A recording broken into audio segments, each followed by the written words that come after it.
Some men find out their wife is cheating and fall apart. They cry, they beg, they drunk dial their buddies at 2 a.m. and say things like, I just don't understand how she could do this to me. I am not that man. Welcome back to Dad's True Revenge. Grab your favorite snack, get comfortable, and remember, the people in these stories had every chance to behave themselves. They just chose wrong. Drop a comment and be sure to subscribe. You're going to love it here. My name is Peter Vance, and the night my wife tried to hand my life to someone else like a bag of leftover takeout, I smiled, poured more wine, and said two words in perfect German that made a very powerful man's blood run cold. But before we get to that moment, let me take you back. Because if you don't understand where I came from, you won't understand why what happened next was never an accident. It started on a Tuesday, which if you think about it, is the most insulting day of the week to have your life unravel. Not a dramatic Friday, not even a moody Sunday, a Tuesday. I'd had a longer day than usual, back-to-back client calls, a lukewarm cup of coffee that had been sitting on my desk so long. It had basically given up on life. And my wife Rachel, leaning against the kitchen counter with that particular smile she wore when she wanted something. Rachel was beautiful the way certain storms are beautiful, the kind you stand at the window admiring right up until the moment the roof caves in. Peter, she said in that warm honey-dipped voice, Klaus wants to take us to dinner on Friday. He says he wants to get to know the man behind the woman. Klaus, her boss. Klaus Bernaire, senior managing director of Bernaire Weiss Capital. The kind of man whose suits cost more than most people's cars. I'd heard the name for 2 years. Heard it in passing. Heard it when Rachel came home, flushed from late client meetings. Heard it in the particular way she never quite met my eyes when she said it. I looked up from my laptop. Sure, I said. Sounds great. And I smiled. Rachel blinked. I think she was expecting resistance. A raised eyebrow, maybe a territorial grunt, something. But I just smiled and went back to my screen. What Rachel did not know, what she could not know, was that I had been waiting for this dinner for a very, very long time. Now, here's what you need to understand about me. I grew up in a small town in rural Ohio, the kind of place where everybody knows your name, nobody knows your father's, and the library is the most interesting building in a 3-mile radius. My mother, Carol Vance, raised me alone. No explanation, no apologies. She worked nights at a nursing facility, days at a diner, and somehow still found the energy to quiz me on vocabulary words before bed. She never talked about my father, not once, until the night she was dying. I was 31 years old, sitting beside her hospital bed, holding a hand that had gotten so thin I was almost afraid to squeeze it. The machines beeped their steady, indifferent rhythm, and my mother turned to look at me with eyes that were more alert than they had any right to be. Peter, she said.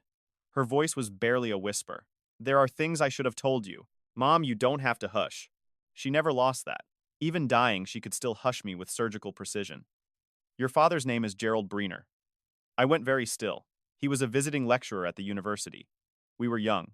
He was persuasive. She closed her eyes briefly. When I told him I was pregnant, he gave me money and a one-way bus ticket back to Ohio. He told me if I ever contacted him again, he would make sure I regretted it. She turned to look at me. He has a son, Peter, legitimate, named Klaus. He runs the family business now. Gerald is old, sick, and I hear he's recently rewritten his will. The machines kept beeping. I'm telling you this, she said slowly, not so you can go looking for trouble, but so that if trouble ever comes looking for you, you'll know what you're holding. She died 4 days later.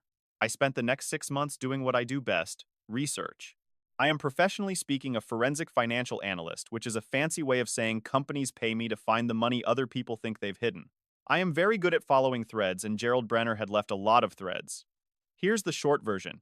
Gerald Brenner was dying. Prostate cancer, stage 4. His legitimate heir Klaus stood to inherit a controlling interest in Bernaire Weiss Capital, worth conservatively $600 million. But Gerald, in a moment that I can only describe as either guilt or spite, had recently begun the process of amending his estate documents to include a second heir, a son he'd never acknowledged. Gerald had hired a private investigator to find my mother, only to discover she died 3 weeks before. But her son, me, was very much alive, which meant I was about to become the most inconvenient person in Klaus Bernaire's world. The question was, did Klaus know? And then 4 months into my quiet investigation, Rachel came home and told me she had a new boss. His name was Klaus. I sat with that information for a long time, long enough to ask myself whether this was coincidence, long enough to decide that it absolutely categorically was not.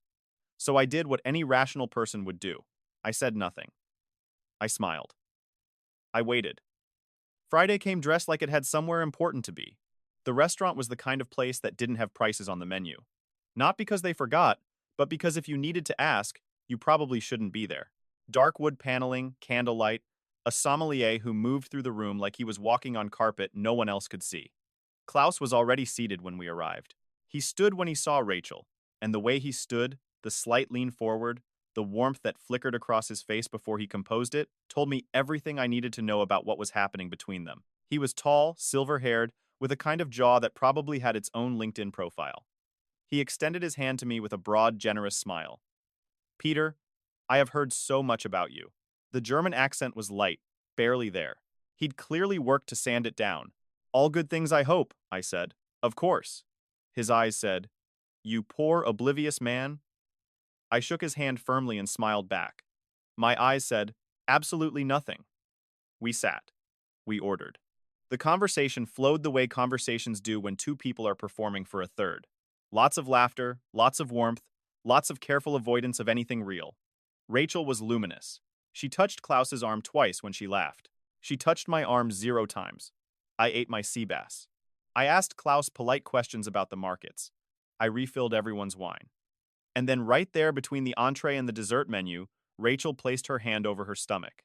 It was subtle, the kind of gesture a woman makes when she isn't even fully aware she's making it. But I had been watching her for months. I noticed everything. Klaus noticed it too. He glanced at her hand. She gave the smallest nod. Then Rachel looked at me with the full practiced warmth of someone who has been preparing this moment, and said in German to Klaus, Don't worry. The idiot is so happy about the pregnancy. He thinks it's his. He'll raise your son without ever knowing. She laughed softly. Klaus exhaled. His shoulders dropped half an inch. And I sat there smiling, swirling my wine glass slowly, the way a man does when he has absolutely no idea what's being said around him. I let the silence breathe for exactly 4 seconds. Then I set down my glass, leaned forward slightly, and said in the clearest, most unhurried German I have ever spoken in my life, Your father says, Hello, Klaus. The color drained from his face so fast it was almost medically interesting. Rachel's hand froze on the table. And somewhere across town in a private hospital room, an old man named Gerald Brenner was waiting for a phone call from a son he just found, and an inheritance that was no longer going to go the way anyone had planned. I picked up my wine glass again. Now, I said in English pleasantly, Shall we order dessert? A twist is coming, and trust me, the dinner was only the beginning. If you've made it this far, do us one quick favor. Subscribe. A lot of people watch without ever doing it, but it costs you nothing and means everything to us. Thank you genuinely. There is a specific kind of silence that has weight to it, not the comfortable kind. Not the silence of a Sunday morning or a long drive with someone you love. I'm talking about the kind of silence that presses down on a room like a physical thing. The kind where you can actually hear people trying to decide what their face should be doing. That was the silence at our table for approximately 11 seconds after I spoke. I counted. Klaus Brenner, senior managing director, silver-haired $600 million man, was staring at me the way someone stares at a piece of furniture that has just stood up and introduced itself. His mouth was slightly open. A man like Klaus had probably not been genuinely surprised in 15 years. Watching him try to process what had just happened was honestly one of the more satisfying experiences of my adult life. Rachel was a different story. Rachel was looking at me the way you look at someone when the floor has just dropped out from under everything you thought you knew. Her hand was still frozen on the table. Her face had gone through approximately 6 emotions in 4 seconds. Shock, confusion, fury, fear, calculation, and then something I can only describe as the specific panic of a woman who has just realized she massively catastrophically miscalculated. I sipped my wine. Peter, she started. The Chateau Margaux is really exceptional tonight, I said pleasantly, setting down my glass. Klaus, do you prefer a Bordeaux or more of a Burgundy? You strike me as a Burgundy man. Peter? Her voice was sharper now. What did you just say to him? I looked at her with the most genuinely confused expression I have ever assembled on a human face. I said, Shall we order dessert? You didn't hear me. It's a little loud in here. And then Klaus cleared his throat. Now I want to pause here for a second because I need you to understand something about Klaus Brenner. He was not a stupid man. Arrogant, yes. Entitled, absolutely. The kind of man who had moved through the world so long on the strength of his last name and his father's money that he'd mistaken inherited privilege for personal intelligence. But stupid? No. He was sharp. And in the 11 seconds since I'd spoken, I could see him doing exactly what a sharp man does when the ground shifts beneath him. He was calculating. He picked up his own wine glass, took a slow sip, set it down with precision, and when he looked at me again, something had changed behind his eyes. The warm, magnanimous host was gone. In his place was something cooler, harder. "You speak German," he said. Not a question. A statement with a particular flatness of a man who is buying himself time. "Since I was about 19, I said. My mother thought it was a useful language. She was right, as it turns out. Rachel made a sound that was almost a laugh, the kind that comes out when a laugh is the only thing standing between you and a full emotional collapse. Peter won. There was obviously. That was just. "Rachel," I said, not with anger. Just quietly, the way you say someone's name when you want them to understand that whatever they are about to say should be chosen very, very carefully. She closed her mouth. I turned back to Klaus. "Your father's name is Gerald Brenner," I said conversationally. "The way you might say the weather's been strange lately. He's currently at Northwestern Memorial Room 412. He was diagnosed 14 months ago. Stage 4, which I imagine has made the question of inheritance feel rather urgent for a man in your position." Klaus had gone very still. "He began amending his estate documents 8 months ago," I continued. "His attorneys, Whitfield and Associates on Michigan Avenue, lovely firm, filed the initial paperwork in November. I imagine you were informed around that time. I imagine that is in fact around the same time you became very interested in my wife." The candle between us flickered. Rachel made a small, strangled sound. Now I leaned back in my chair, completely relaxed. The way a man is relaxed when he has been carrying a thing for so long that finally putting it down feels like a vacation. "I don't know exactly what your plan was, whether you were gathering information through Rachel, whether you thought proximity to me would give you some leverage, whether you had something else in mind entirely. I've had some theories."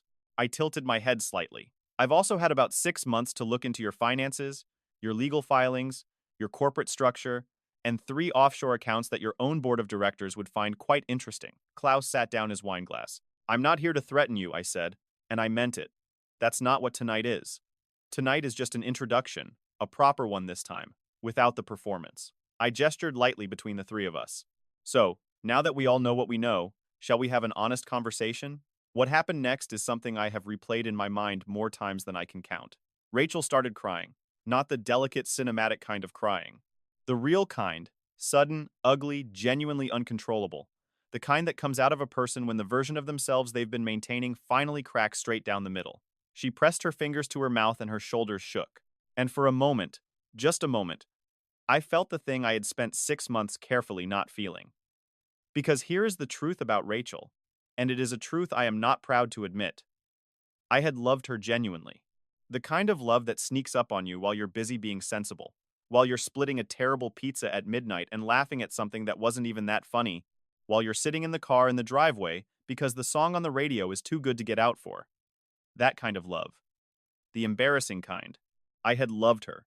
And somewhere along the way, something had shifted between us, and instead of talking about it, instead of saying anything, she had made a choice. And that choice was sitting across from me, at a table that cost more per plate than my first car payment.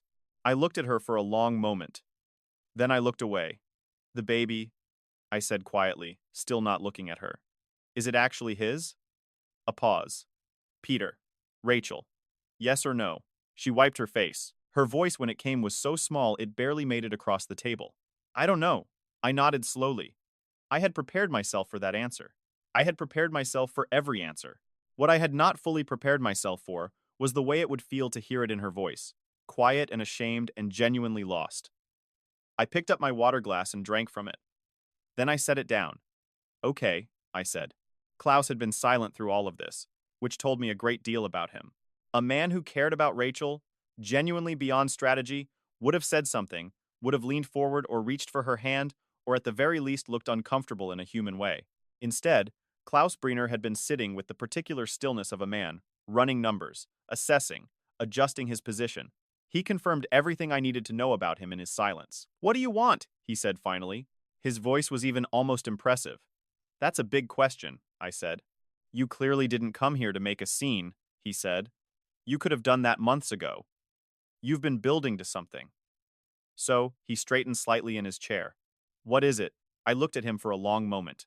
"I want to meet Gerald," I said. Something moved across Klaus's face. The first genuinely unguarded thing I'd seen from him all evening. It was gone in an instant, replaced immediately by the smooth, controlled expression of a man who has been trained since birth to reveal nothing. But I saw it. And what I saw was not anger. It was fear.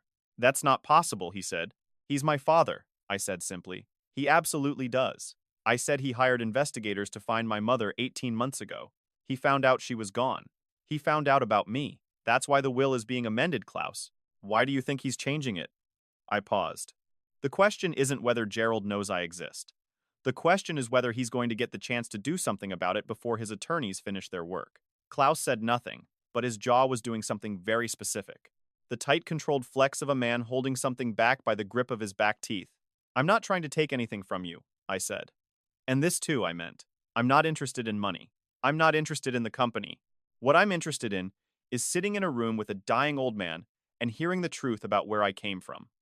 That's it. That's the whole thing. So, the question, Klaus. The only question that matters tonight is whether you're going to help me do that quietly, like reasonable adults who are sharing a very expensive bottle of wine. I glanced at Rachel briefly, then back to him. Or whether you'd like this to become complicated. The candle flickered again between us. Outside through the tall restaurant windows, Chicago was doing what Chicago does in November. Wind picking up off the lake. Sky pressing down dark and heavy. The city going about its loud, indifferent business. Nobody moved. And then Klaus Brenner did something I genuinely did not expect. He laughed. Not a warm laugh, not a defeated one. A short, quiet, almost admiring exhale of a laugh. The kind that comes out of a person when they've just been beaten at something and they're too honest with themselves to pretend otherwise. Your mother, he said slowly. Carol Vance. I went still. My father talked about her. His voice had changed. Something older at it now. Something that had nothing to do with boardrooms or balance sheets. Not often, but sometimes when he'd had too much to drink. He looked at me for a long moment. He said she was the smartest woman he'd ever met. Said letting her go was the only thing in his life he genuinely regretted. The table was very quiet. He doesn't know what kind of man that made him, I said. No, Klaus agreed. He doesn't. We looked at each other across that table. Two men with the same father in a restaurant that belonged to a world only one of us had been born into. In the middle of a mess that neither of us had made cleanly, Rachel had stopped crying. She was watching us both with the expression of someone witnessing something they don't have the language for yet. I reached into the inside pocket of my jacket and set a business card on the table in front of Klaus. My cell, I said. I'd like to see him before the end of the month. I folded my napkin neatly, pushed back my chair. Dinner was excellent, I said. The sea bass especially. And I walked out of that restaurant into the cold Chicago night, leaving two people at a table who each had a very different version of what was supposed to happen tonight. Neither of them had been right. If you've been listening for a while and want stories like this to keep coming, it really helps if you hit that like button and subscribe. 97% of people never do, but it's what keeps this whole thing running. So, thank you for real. There is something nobody tells you about revenge. Not the dramatic Hollywood kind. Not the explosion. Not the courtroom moment. Not the slow walk away from something burning behind you. I mean the real kind. The quiet kind. The kind that lives in spreadsheets and sealed envelopes and 6 months of saying nothing when everything in you wants to say something. Nobody tells you that when it's finally over, when every piece is exactly where you put it, the feeling isn't triumph, it's exhausting. And something else, something that doesn't have a clean name, but I'm getting ahead of myself. Klaus called on a Wednesday morning. I was at my kitchen table with coffee and my laptop doing what I do every morning, following money. It's almost meditative. Honestly, most people think forensic financial work is dramatic. It isn't. It's mostly just patience. You pull a thread, you wait. You pull another one. You wait some more. Somewhere in the waiting, the picture assembles itself. My phone buzzed. Unknown number. German country code. I answered on the second ring. Peter. His voice was different from the restaurant. The performance was gone. What was left was just a man tired. I thought in the specific way powerful people get tired when they finally stopped performing. I spoke with my father's care team this morning. Friday, Klaus said. 2 p.m., Northwestern Memorial. I'll leave your name at the nurse's station. Another pause. Longer this time. He's not well, Peter. I want you to understand that before you go in there. I know, I said. He has good days and bad days. Friday, maybe? Klaus. I said his name the same way I'd said Rachel's at dinner. Quietly. Precisely. I'm not going in there to hurt him. Silence. I know, he said finally. And I believed him. We hung up. I sat at my kitchen table for a long time after that. Not moving, not looking at anything in particular, just sitting with the weight of a moment I had been building toward for 8 months, which was itself built on top of a lifetime of a question I'd never been allowed to ask. Then I got up, rinsed my coffee cup, and went back to work. Because the money doesn't follow itself. I need to tell you about Rachel. Not the Rachel from the restaurant. Not the woman with her hand on her stomach and the secret in her smile. The Rachel from before all of that. The one I actually married. We met at a work conference in Cincinnati. The kind of conference where everybody's pretending the free cocktail hour isn't the only reason they came. She was standing at the edge of the room in a red dress, holding a glass of white wine. And she was the only person in that entire networking event who looked genuinely amused by it. Not bored, not performing, actually amused, like she'd arrived at a party she hadn't expected to enjoy and was pleasantly surprised. I walked over and said, "You look like you're watching a nature documentary." She looked at me and said, "I'm deciding which species is which." I laughed. A real one, the kind that catches you off guard. We talked for 3 hours. We missed every single panel we'd paid to attend. We split a cab back to the hotel, and she gave me her number and said, "Don't be weird about it." And I said, "Absolutely no promises." And she smiled. The smile that I would later learn meant she'd already made up her mind about something. We were married 19 months later. For 2 years, it was the realest thing in my life. I want you to know that. I want you to understand that what I'm telling you is not the story of a man who was always waiting for his wife to fail him. It is the story of a man who loved his wife, and then somewhere in year 3, somewhere between her promotion and his long hours, and the silences that started filling the spaces where the conversations used to be, lost her not all at once. Gradually. The way you lose daylight in November. You don't notice the exact moment it gets dark. You just look up one day and it is. Friday arrived like it had been counting down to itself. Northwestern Memorial is one of those hospitals that tries very hard to not feel like a hospital. Warm lighting, real art on the walls, staff who make eye contact and mean it. It doesn't entirely work, because no amount of good lighting changes what a hospital fundamentally is, but they try. I appreciated the effort. I left my name at the nurse's station on the 4th floor, and a young woman in scrubs walked me down a corridor that smelled like antiseptic and something floral. Someone's flowers probably doing their earnest best against the reality of the place. She stopped at room 412. "He's been up since this morning," she said quietly. "Good day today," she said, in the way medical staff say things like that. Matter of fact, kind, careful not to attach too much to it either way. "Thank you," I said. She left me at the door. I stood there for probably 15 seconds, which doesn't sound like long, but try standing at the door of the room where your father is dying sometime, and see how long 15 seconds feels. Then I knocked once and went in. Gerald Brenner was smaller than I expected. I don't mean that dismissively. I mean that in my mind, in the version of this man I'd been constructing from investigator reports and financial documents and secondhand stories, he had taken on a kind of size. The size that absent fathers take on when you've spent a lifetime filling in the blank where they should be. In my imagination, Gerald Brenner was formidable, imposing.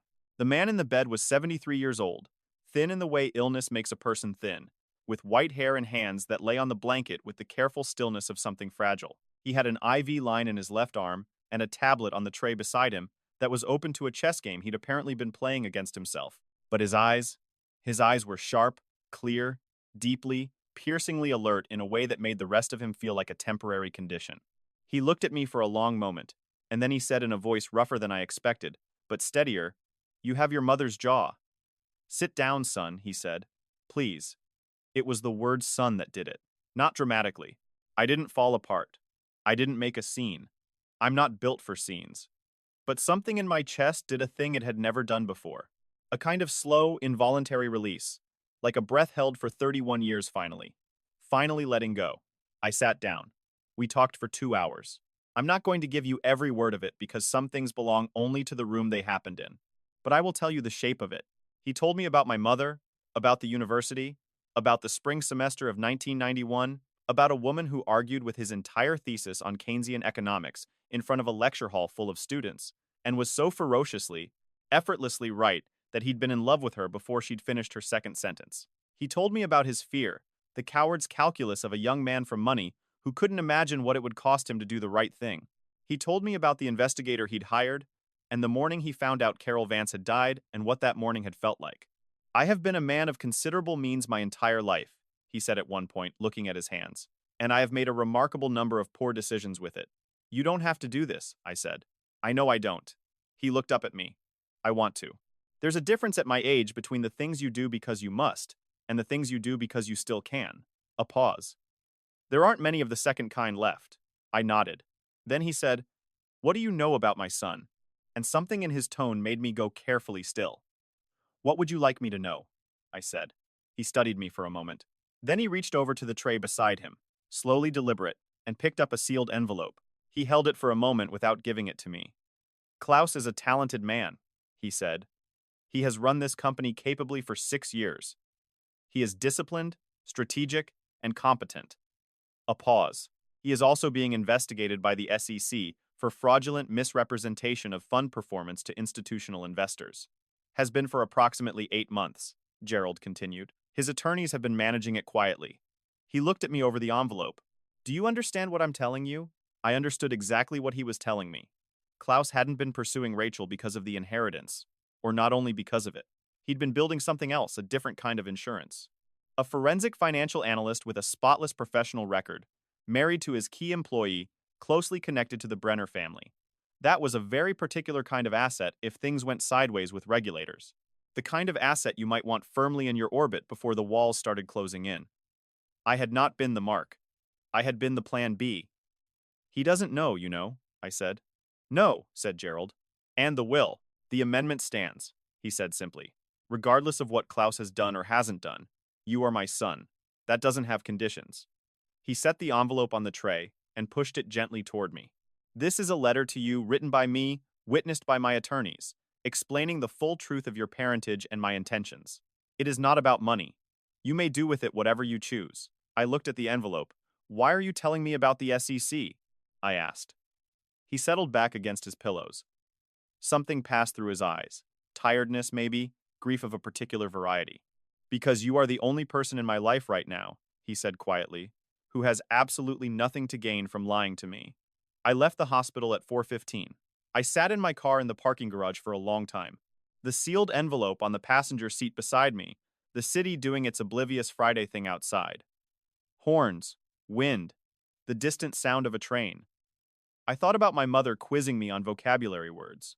I thought about Rachel in that red dress at the edge of a room in Cincinnati. I thought about Klaus's face at the restaurant, the flash of something unguarded, and understood now what it had actually been. Not just fear of losing an inheritance, fear of a man who could see the thing he needed to keep invisible. I picked up my phone. I had 3 messages. One from Klaus. How did it go? Sent 12 minutes after I'd arrived at the hospital. Nervous timing. One from Rachel. Peter, can we talk, please? And one from a number I didn't recognize, which turned out, when I looked it up, to be registered to a legal firm in Washington, D.C., that specialized in SEC whistleblower cases. I stared at that last one for a while. Then, I started the car. Here is what I did, and I want you to listen carefully because this is the part that matters. I called Rachel back first. She answered on the first ring, which told me she'd been holding the phone. Peter, are you safe? I said. A pause. What? Are you physically okay? Are you somewhere safe? Yes, I'm home. Peter, I need to. The baby, I said. Whatever happens between us, whatever this becomes, that baby didn't make any choices. I want you to know that I know that. She was quiet for so long, I thought the call had dropped. Then she said in a voice so stripped of everything practiced and performed that it barely sounded like her, I'm sorry, Peter. I am so sorry. I know, I said. And then because it was true, I know you are. We didn't fix anything that evening. You don't fix something like that in a phone call in a parking garage on a Friday afternoon, but I said what I needed to say, and she said what she needed to say. And when we hung up, there was something between us that had not been there at that restaurant table. Something that felt strangely more honest than most of the previous year had been. Klaus I called on Saturday morning. I met him, I said. I know, he told me. A pause. How are you? I'm fine, I said. You? Honest answer. I'd prefer it. A long exhale. I've been better. And then after a moment, Peter, there are some things I need to tell you about the business, about the situation I'm in. I know about the SEC. Klaus, your father told me, I said. Not to hurt you, but because he needed someone in his corner who wasn't already compromised. More silence. Here's what's going to happen, I said. You're going to call Whitfield and Associates on Monday morning. You're going to authorize them to begin preparing a full voluntary disclosure to the SEC. Voluntary cooperation substantially changes the outcome. You know that, I know that. You do this quietly, cleanly, and you do it now before they come to you. Peter, I'm not your enemy, Klaus. And I meant it, which still surprises me a little when I think about it. I'm not interested in watching you burn. I'm interested in this being over. All of it. A very long pause. Why? He said finally. Why would you help me? I thought about it honestly before I answered. Because you're the only brother I've got, I said. Gerald Brenner passed away on a Tuesday, which I've decided is simply what Tuesdays are for in my life. 6 weeks after our first meeting, we had seen each other 4 more times. We had played chess twice. He was considerably better at it than I was and entirely unapologetic about it, which I respected enormously. In his final amended will, he left Klaus controlling operational interest in Brenier Weiss Capital, subject to ongoing regulatory compliance, which Klaus, to his genuine credit, was already in the process of addressing. He left me something different: a letter, a name, and a modest but meaningful financial interest that Gerald described in his characteristically dry way as overdue with interest. More than that, he left me the truth. Documented, witnessed, permanent, which is, as it turns out, the only inheritance that actually matters. Rachel and I did not stay married. I want to tell you that clearly without drama, because this story is not about whether we stayed together. We tried for a while. We were honest with each other in ways we hadn't been in years, which was both better and harder than I expected. The baby, a boy, was born in April. DNA confirmed what a part of me had quietly suspected since that dinner. He was mine. His name is Daniel. He has Rachel's eyes and my mother's jaw and absolutely no idea yet how complicated the story of his family is. He will someday. I'll tell him all of it, every part. I think my mother would have liked that. I still think about that Tuesday in the kitchen. Rachel leaning against the counter with her honey-dipped voice and her particular smile. Klaus wants to take us to dinner. And me looking up from my laptop already knowing everything I knew, saying, "Sure, sounds great," and meaning none of it and all of it simultaneously. Some people ask me how I stayed so calm through all of it. Here's the honest answer. I wasn't calm because I was cold. I wasn't calm because I didn't care. I was calm because my mother spent 31 years teaching me through every vocabulary quiz, every double shift, everything she chose not to say, that the most powerful thing a person can do in an impossible situation is simply refuse to be reduced by it. She carried a secret her whole life that could have made her bitter. It didn't. I carried it for 8 months. It didn't make me bitter either, which means she won even at the end, which means she always won. My name is Peter Vance. I grew up in a small town in Ohio with a mother who worked too hard and loved too well and never once in 31 years let me see her break.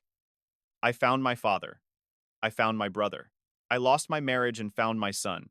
And on a Tuesday, the most insulting day of the week, a woman I loved sat across from me and tried to hand my life away like leftover takeout. She didn't know I spoke German. She didn't know a lot of things. But the one thing she never knew, the one thing nobody in that room knew, was that the man sitting across the table smiling like a fool had already won. If you liked this story, join our community by hitting that like button and subscribing for more real, raw, and family-centered stories. And as always, thank you for being a part of this sphere.